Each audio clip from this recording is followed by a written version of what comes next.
Yeah, just a couple shout outs. Thanks to the LimaCharlie team. It's been a fantastic event. A little bit about me, by day I do threat intel at a Fortune 50. I track all the bad guys and watch all the bad things happen. I got 2 kids, play drums and punk bands, kind of a rascal. And, I've worked in a bunch of industries, retail, energy. I worked for a cybersecurity vendor for a while where I got to see a bunch of crazy stuff going on in a bunch of environments across the world. But today I'm going to talk about how you can leverage LimaCharlie kind of more practically, like in these environments that you're responsible for monitoring. I'll talk about kind of a quick start, some of the more basic concepts about LimaCharlie. I'll present like a suggested deployment, which I think is like a great baseline to just like get started and have, some decent coverage right out of the gate. I'll talk about threat-informed defense, which Sam talked about earlier yesterday and did a fantastic job. So I'll kind of touch on that a little bit as well and how we might apply that to, LimaCharlie. And then I want to talk about some of the more advanced, aspects of LimaCharlie, like Yara, or sending data to a Elastic for hunting and things like that. And lastly, I'll talk about one of my favorite threats that I track, Fin6, which you don't really hear too much about anymore, but they're still very active. So I kind of wanted to break down the LimaCharlie like flow into just like really small basic pieces, which I think is really what LimaCharlie is all about, right? It's distilling these like complex systems down into like small manageable parts. First we're ingesting data. This data can be all kinds of coming from all different kinds of places, but really focus on endpoints, cloud. The browser is a really interesting data source, and event logs like Windows event logs, like people have heard, and really any other system. Once that data is, in LimaCharlie, we want to take some sort of action, right? A lot of times it's like, fire this alert, right? We want to create a detection. Sometimes we want to do a little bit more, some sort of response, like a service action or a task. A lot of times I'll be collecting files as just a way to collect more intelligence or samples related to the intrusion. And then we want to send that data somewhere else, right? We're not working in isolation. We're not working in a silo. And, we might want to send it to a SIM where, the security operations team is, more used to working with that data. Or, put it in a place where we can threat hunt over it. Maybe we want to send files to a external analysis tool like Strelka for, tearing binaries apart and just force multiplying our actions there.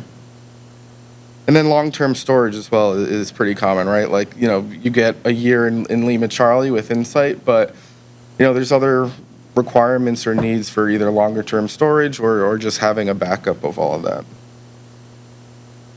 So for a suggested deployment, I always recommend leveraging the LimaCharlie endpoint sensor when you can. I mean, you're going to get the most bang for your buck by far with leveraging the integrated endpoint sensor. You can also leverage Falcon, CrowdStrike Falcon, or Carbon Black if a customer's already using those tools and you just want to pull in that data to kind of correlate it with everything else you have. But again, I would highly recommend the LimaCharlie sensor.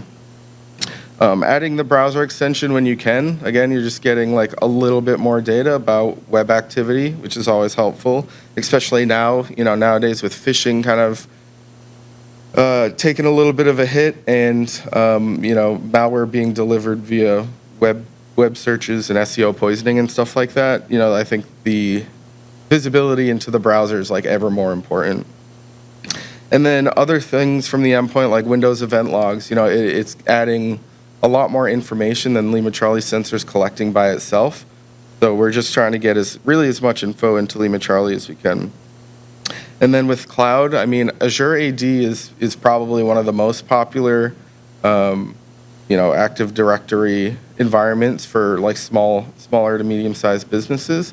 It's super easy to set up and deploy, and it's really easy to collect that data back into LimaCharlie as well to start, building detections for things like, BEC or, email compromise or any of the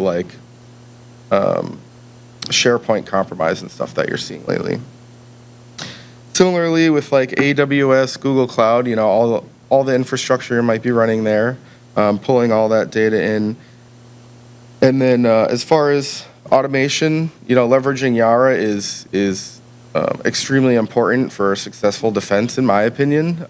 It really allows you to build detections in a different way and be way more powerful with it.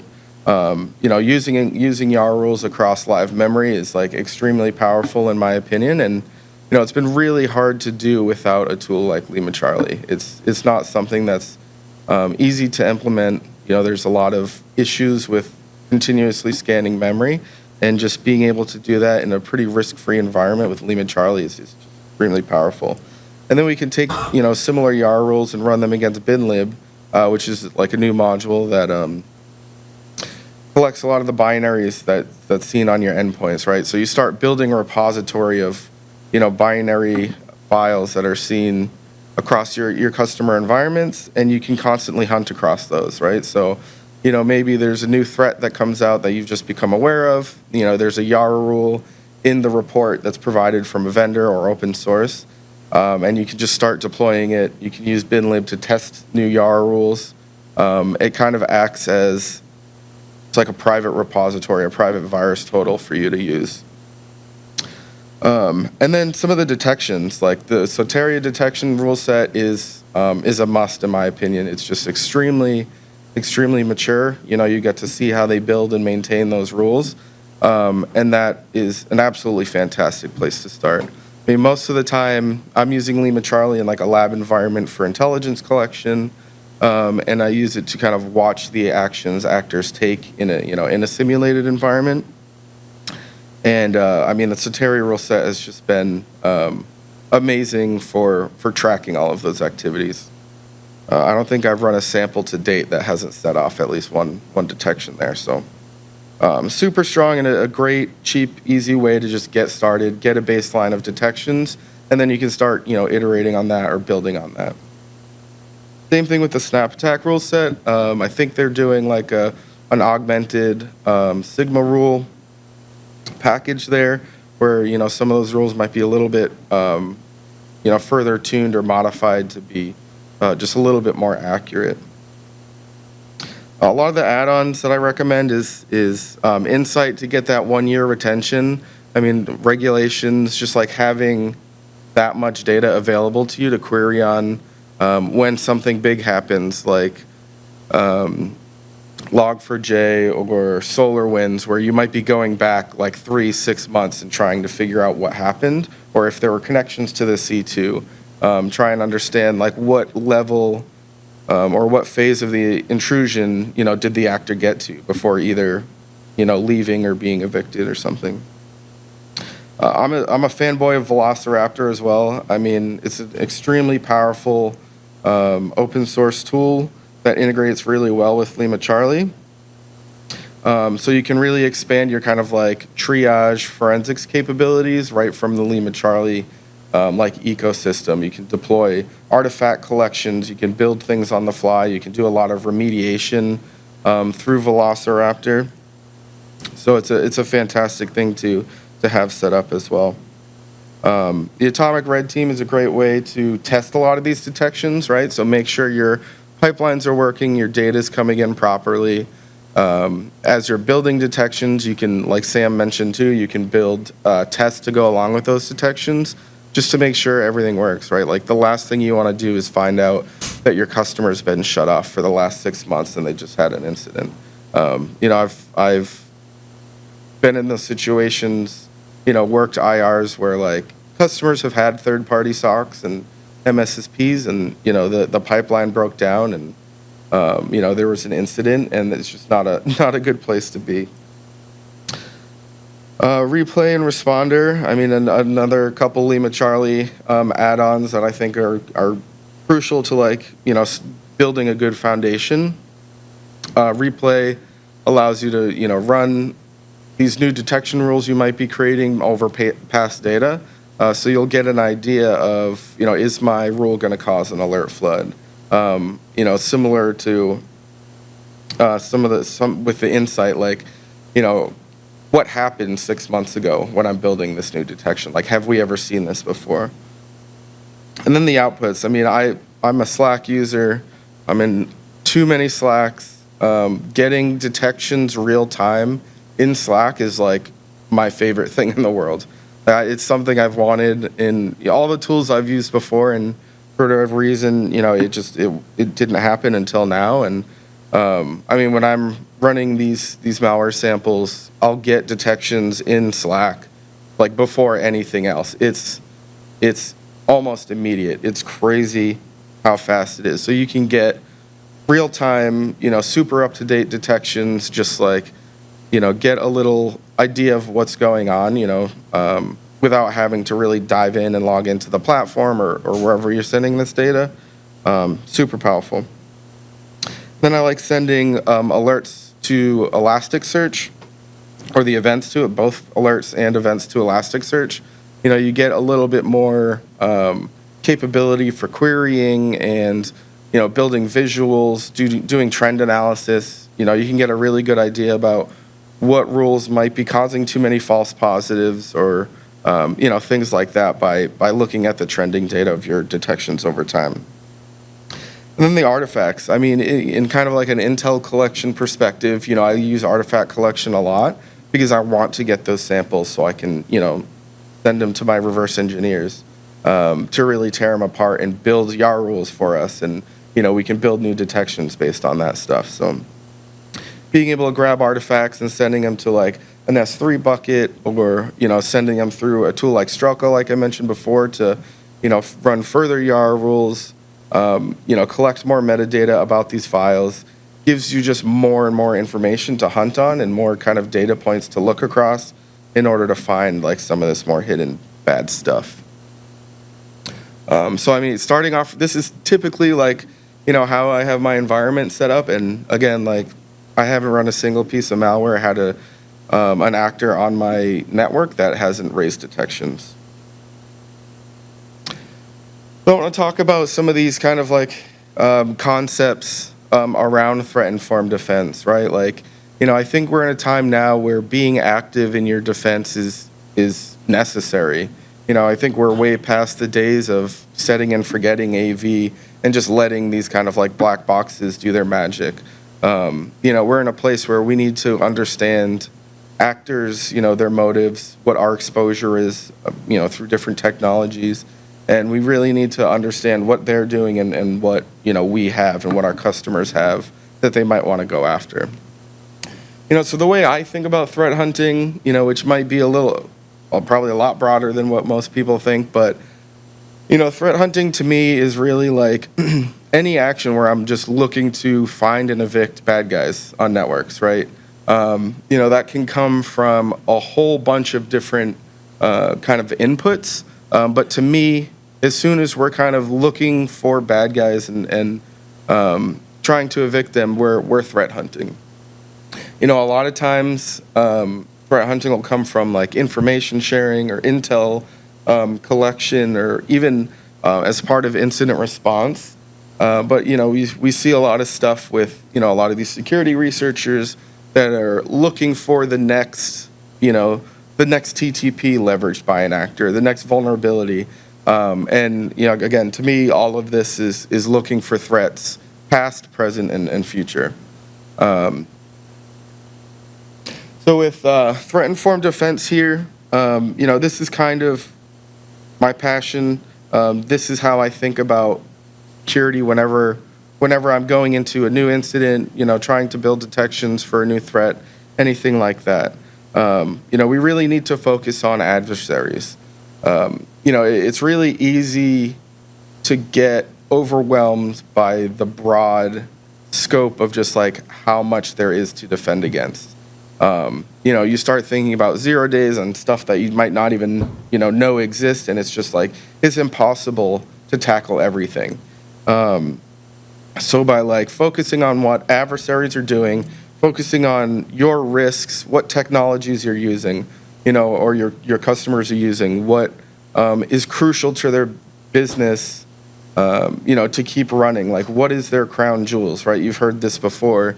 It's not unique, but I think it's extremely important to understand these things in order to be successful, right? And focusing on adversaries, understanding, the cutting edge of what's going on is not necessarily easy, right? Like, the information is not always easy to get, but it's extremely important. We can do things like leveraging standards like Sigma or any of these other kind of query languages to make, again, information sharing, communicating detections, communicating TTPs to other organizations much easier. I think at the end of the day, sharing all this information, sharing what you find in incidents, in detections, is extremely important. And then really, like, at the end of this, we're all trying to, like, continuously improve, right? That's the point of all of this. We're trying to get better. So, starting at the ground level and continuously improving over time is really the only way to get this stuff where it needs to be. And really, at the end of your continuous improvement, the end goal always should be sharing externally what you find. So we'll take a look at what this is like with LimaCharlie, right? First you have to do stuff outside of LimaCharlie. You have to do a thought exercise around, what industry is your customer in, what geolocation. Those two things in itself are gonna really determine what threats you're facing. If you're a defense contractor, you're gonna have very different threats than just a construction company, right? Are you trying to defend against, nation states, or is cybercrime, your biggest threat? I think for a lot of people, cybercrime is likely the biggest threat. And within cybercrime, ransomware is likely, the biggest threat for most companies. What technologies are your customers using? A lot of attacks are opportunistic. A lot of these vulnerabilities being exploited is just a wide net being cast. Typically not really, especially in the cybercrime world, they're not really targeted towards certain organizations. And then core business systems, right? Is it a retail organization? Do they need their credit card systems and processing up and running? Is that their core, focus of the business? So we have to take some time before we even start thinking about doing any operational security, and we need to understand, what these environments look like and who's trying to exploit these environments. Consuming threat intelligence is another really important part, and kind of once you understand what what actors and what you're looking for, you start prioritizing, those groups and those TTPs that those groups use. There's a lot of, great free kind of intelligence reporting out there that a lot of these vendors, publish, but there's also things like Abuse.ch, which correlates just tons of, C2s and malware samples, and just a lot of operational threat intelligence together, and a lot of it's tagged. There's handles of whoever submitted that, so you can reach out to folks and talk more about hey, I just saw this on Abuse.ch. This is a threat or a threat actor that I'm very interested in. Is there anything more we can talk about related to this? It's been extremely successful for me. Things like MSSP, where you're pulling in lots of just, again, general threat intelligence and trying to, organize it and manage it, maybe send it to other systems, do a lookup through LimaCharlie, things like that, but kind of correlating and pulling all that together. And there's sources like Twitter or X nowadays, or Mastodon, or any of these places where people congregate and just talk about what they're seeing. Again, super helpful, reaching out to people, talking to people. Information sharing is extremely underrated. And then once we've got a lot of this threat intelligence, we've got these reports that we're looking through, maybe we have samples and indicators, where can I apply those? Where in my detection stack is that going to make sense, right? Like network data should be going on kind of systems monitoring network traffic. You know, a lot of stuff on the endpoint, you know, you're going to want to use something like LimaCharlie.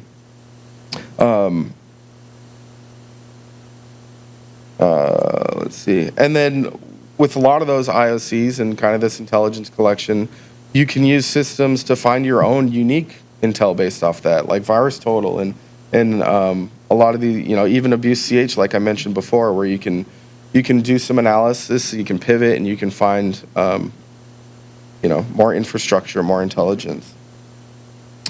And then again, finally, at the end of that, you know, continuous improvement.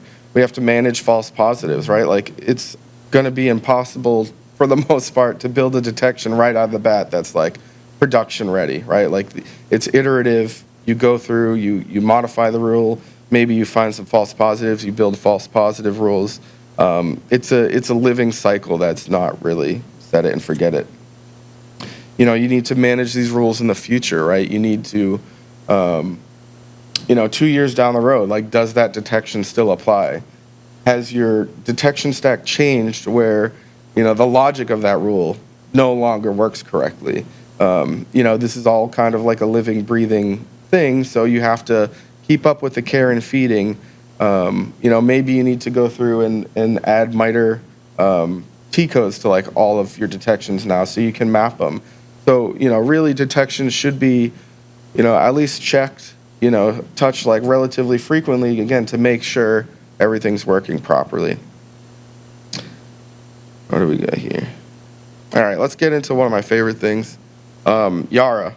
So if you're not familiar, Yara is like a tool, kind of like a framework for, you know, pattern matching, you know, at its kind of like base level. A lot of times it's used for malware identification and things like that. But, you know, really at its core function, you're taking strings and conditions and, you know, building a fingerprint for a piece of malware or malware family. What's really interesting about Yara is like it's really, really flexible. You can build rules that are for a specific malware family or a specific malware sample, or you can build rules, again, just like, you know, the LimaCharlie detection rules, you can build wider rules that are just looking for characteristics of files, right? A lot of times, you know, you might break your Yara rules down to like, okay, this is a rule for like a general PE file, and then this is a rule for like, maybe it was written in a certain language. It has, you know, these types of capabilities, and you pull those all together, and you have, you know, something that's a little bit wider that might be looking for, you know, suspicious binaries or files instead of, you know, something that's known bad. Big disclaimer, just like any detection rule, like Yara rules are not created equally, right? I've seen free Yara rules that have been absolutely fantastic. I've seen, you know, Yara rules that we pay a lot of money for that have been not fantastic, right? So like, just like any other detection rule, you know, you need to test it, you need to run it, you know, in non-prod environments before you really put it in your production detection stack. Just like anything else. So with LimaCharlie, you know, there's a number of different ways we can leverage Yara rules. Again, my favorite is in memory. You know, a lot of times we're seeing malware that's packed or crypted or, you know, has some sort of wrapper or shell around it. So when you're first looking at the sample, you don't really get, you know, anything good out of it detection-wise. But when it's running in memory, like all of that stuff is undone, right? You have just the actual malware payload in memory.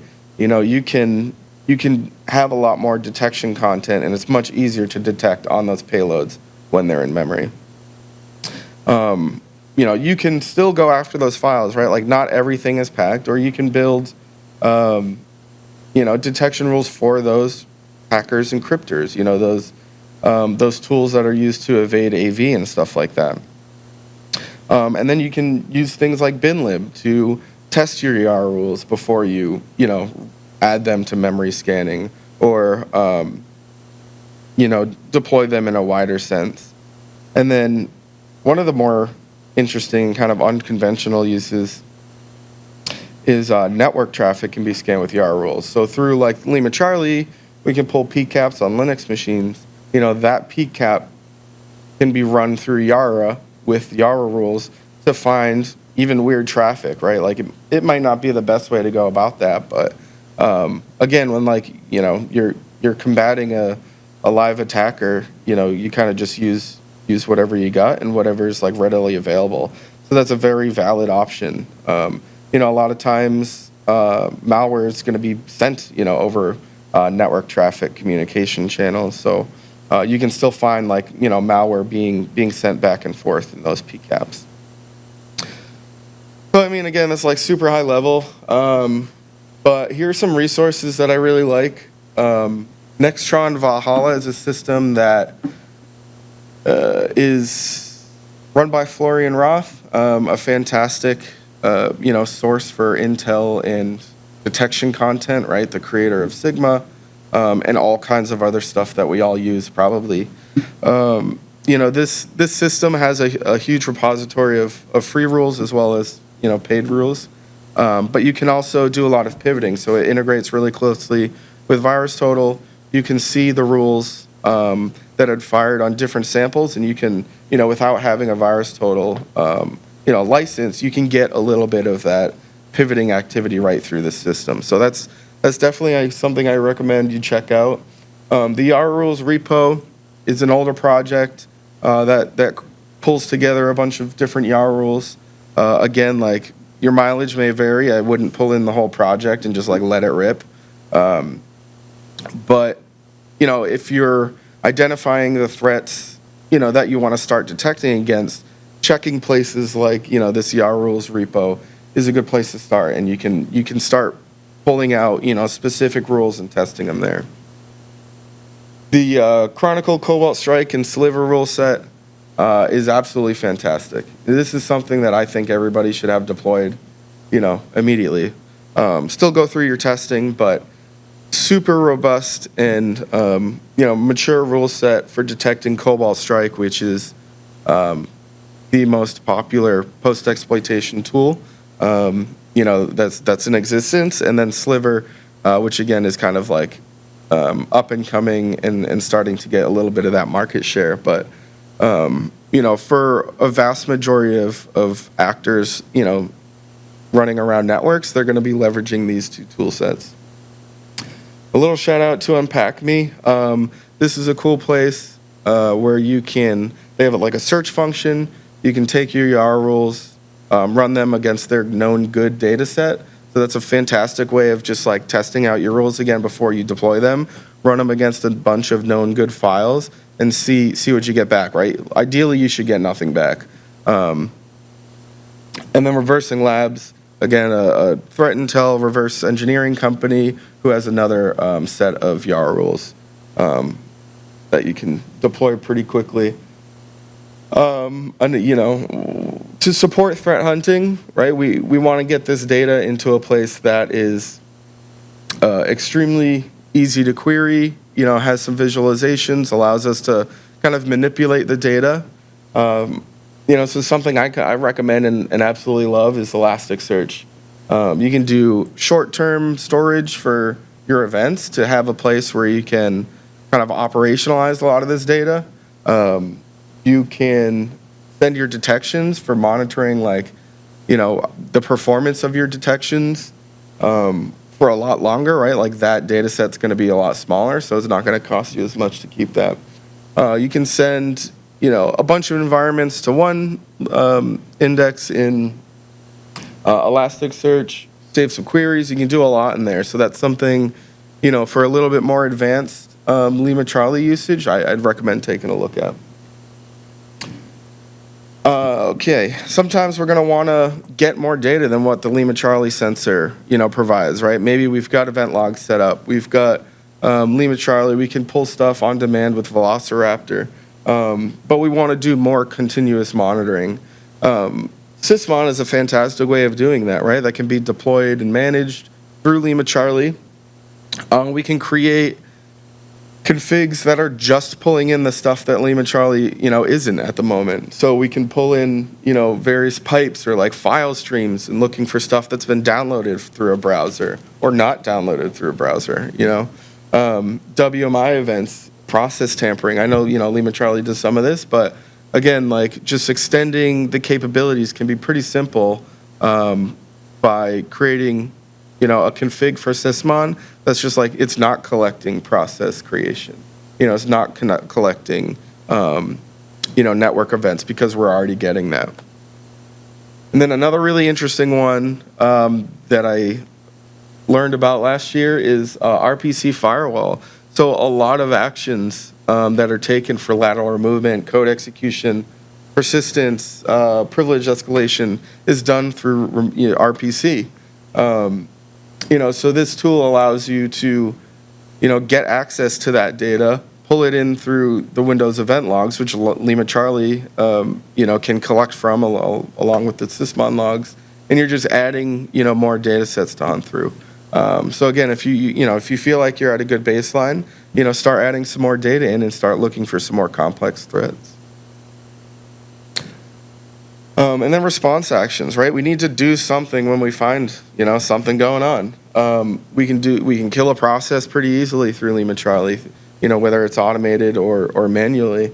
And that leaves the system still connected to the internet. The user's not down from working. They can, the day continues as normal. Or we can take a really heavy approach and we can just isolate it from the network, contain it while we're continuing our investigation. Something super easy to do through LimaCharlie. And then, again, we need to do some cleanup, right? Maybe there's some scheduled tasks. There's some files on disk. There's some artifacts left behind that we want to clean up. We can leverage Velociraptor to go in and clean up after the fact to make sure, the system's safe and we don't necessarily have to rebuild. We don't have to go super heavy-handed with it. All right, my favorite part, how much time we got left here? A few minutes? Okay. Fin 6. So I want to get into the Intel portion of this a bit. I'm Intel analyst by day. Fin 6 is a group that I hold close to my heart, I guess. But they're a group I track pretty closely. And I kind of want to show you like what it looks like when, Fin 6 starts an intrusion and you've got LimaCharlie on the system. To give you a little background, Fin 6 has been around for a while. I don't have the exact date off the top of my head, but they were a group that went after credit cards for a long time, as many financially motivated actors used to do. They would go after gift card systems, like reward systems, all these kind of like weird targets related to the retail sector. But they've pretty steadily used this initial access vector of like applying to job postings. So you get a lot of hiring managers, depending on the size of the company. It might be recruiters, HR are typically, their targets. This is kind of what the intrusion looks like. It hasn't changed. It's changed almost like not at all over the past years. So as far as that goes, like they're super easy group to track. With my luck, they'll hear this and it'll be very different next week. But either way, like they're using job boards, LinkedIn, Indeed, all those kinds of places. They're applying to a job posting. The recruiter will get that posting, right? Like in email telemetry is really difficult to detect this at that stage because, we're seeing emails from legitimate systems. They're legitimate emails, but they're notifying, the recipient that there's, a piece of malware waiting for them, essentially. The recruiter will get a PDF or a doc file that's benign. It's just going to contain, essentially it's going to be like, hey, this page couldn't render, go get my resume at my personal blog, joshtrombley.com. Recruiter goes there and they get presented with a nice looking web page. I'll show you some examples in a bit. They download a zip file, and inside that zip file has a LNK, which when executed starts this whole, intrusion chain. We don't have to go too deep into it. They're using some really interesting, uncommon Windows executables, specifically MSXSL.exe, which is, again, part of Microsoft, built and signed, but not something that's deployed as part of a base OS. So it is something that's relatively unique and, isn't really in many production environments. You see some CMD usage, which is always nice, pretty easy to detect on. We've got that OCX file here, which is kind of the first loader. And then really what happens is, they deploy this tool called More Eggs, as it's a JavaScript malware.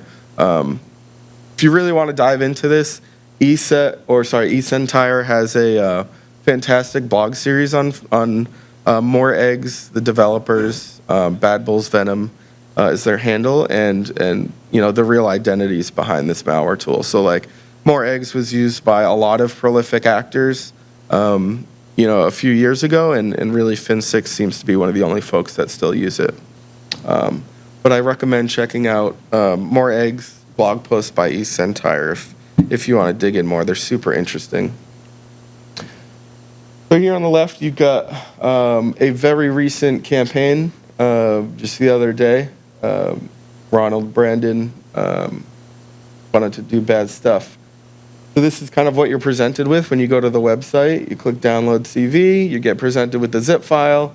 There's a random file in there that's created on, when they deploy the zip. So each time, you download it, the hash is different. That's always fun. And then here's kind of an alert I see in Slack, my lab environment with, some of that activity going on. So like, just a little example of like, you can make stuff look nice in those Slack messages, which is really fun. I think we got a little alert description. I think this might be a Soteria role, essentially. So we get, some of the context about what's going on right in the alert. Love this slide. So this is all the detections that fired with the Soteria and snap attack rule set enabled. We have a lot of duplicates, right? Like this, you'll want to tune this out in a production environment, but I mean, I think we're spending $3 an endpoint, and this is the level of detail we get on the initial part of this intrusion. So it's probably hard to see.